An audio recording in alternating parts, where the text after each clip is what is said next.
A UK-based Nigerian man is reporting that his life has been ruined and destroyed.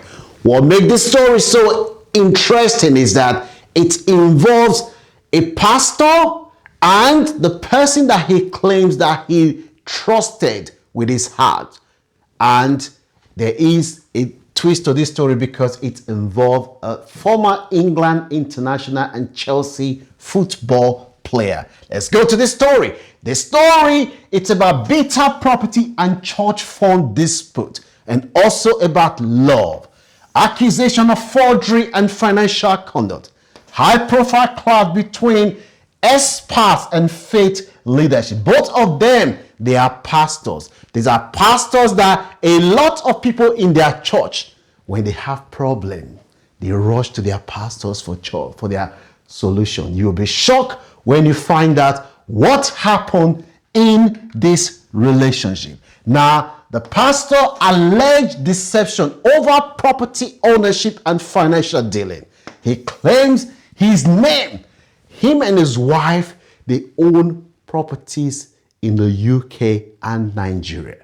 The man said he was raised in a family where they believe there is no I in marriage. It is we. You give everything, and that is what he was doing. But he was shocked when he received a bomb. This church started in Peckham in the UK, and they eventually moved to Bexley Heath. They bought a school and converted it to a church.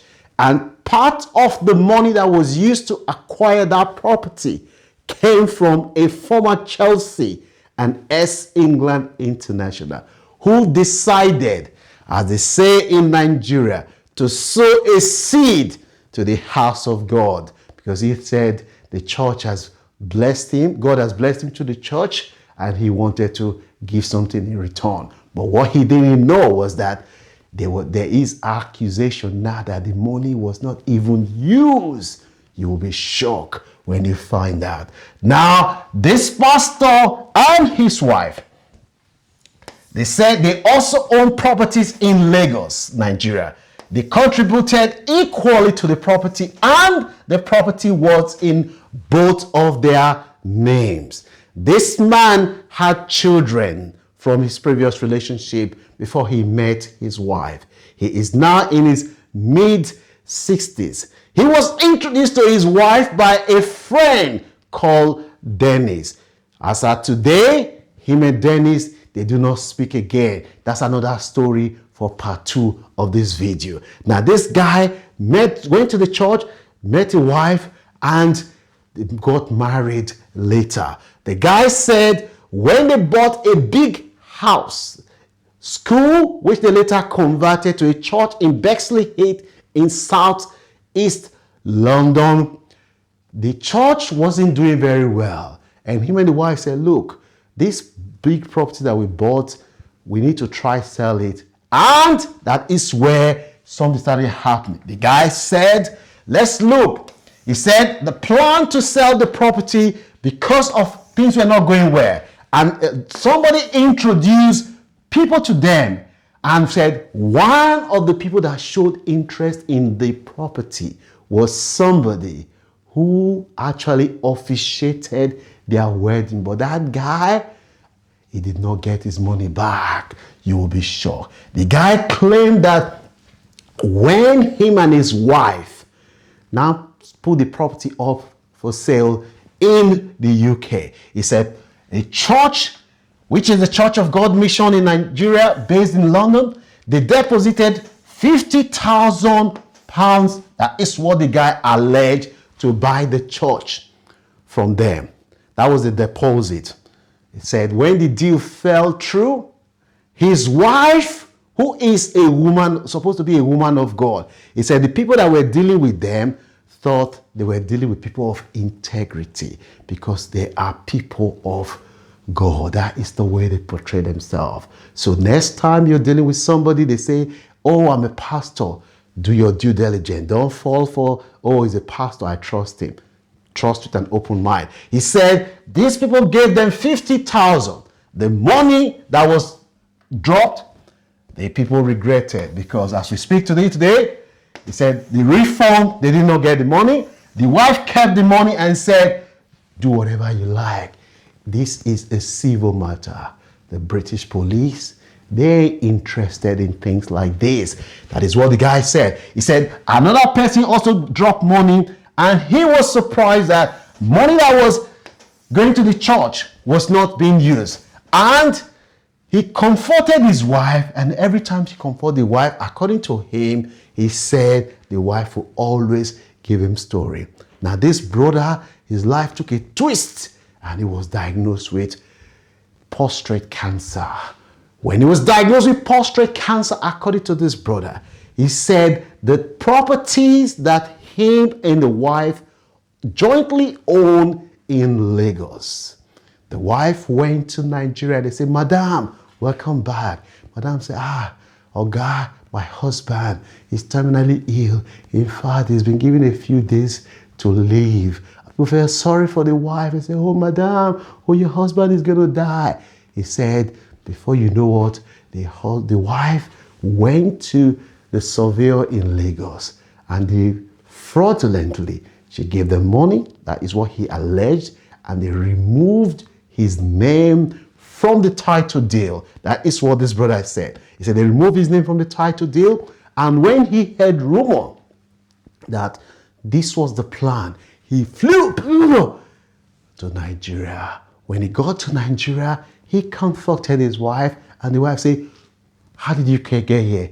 Before he knew what was happening, he said the wife changed the lock to the house, and the wife was now saying that she needs to move on, and she's found a younger man who can do the job because he's going through prostate cancer. He won't be able to do what he's supposed to be doing. That he was shocked because this is happening from somebody who is a respected man of God, that this thing he still cannot believe that he has invested.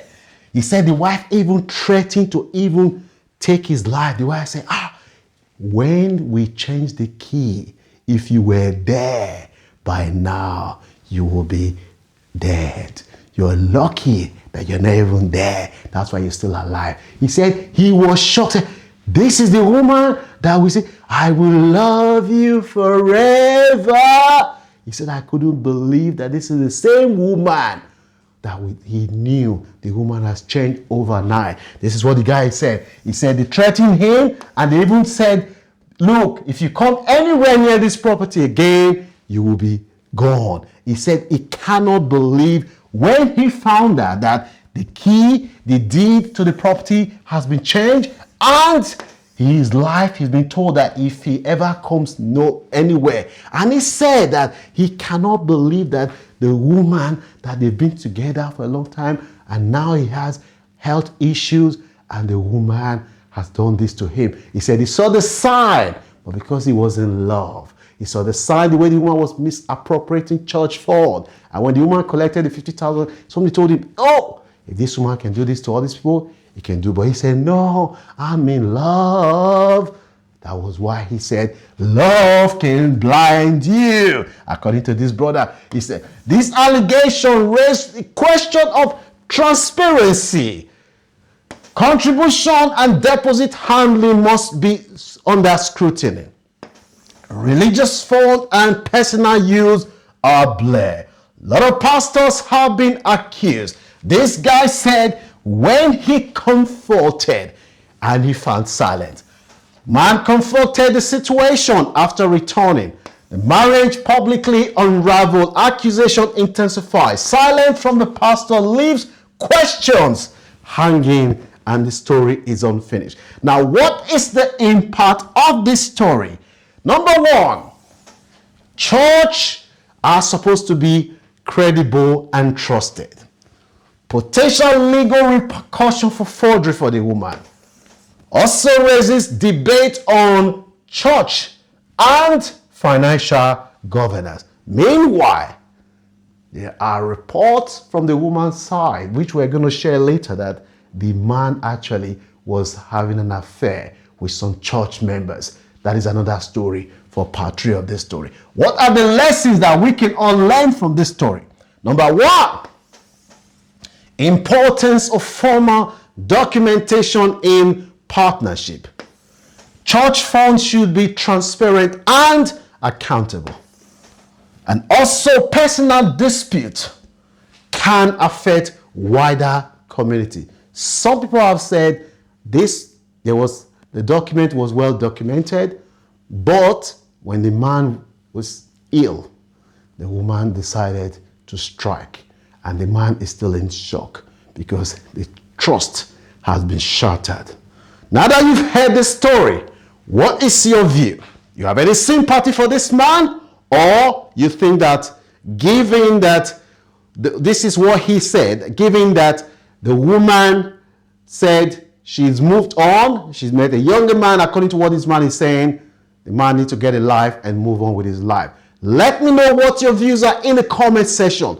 Don't forget to like, share, and subscribe to this channel if you haven't done so. Now that you've watched this one, why don't you watch part 1 to hear the man on tape speaking to another pastor, which you will enjoy also.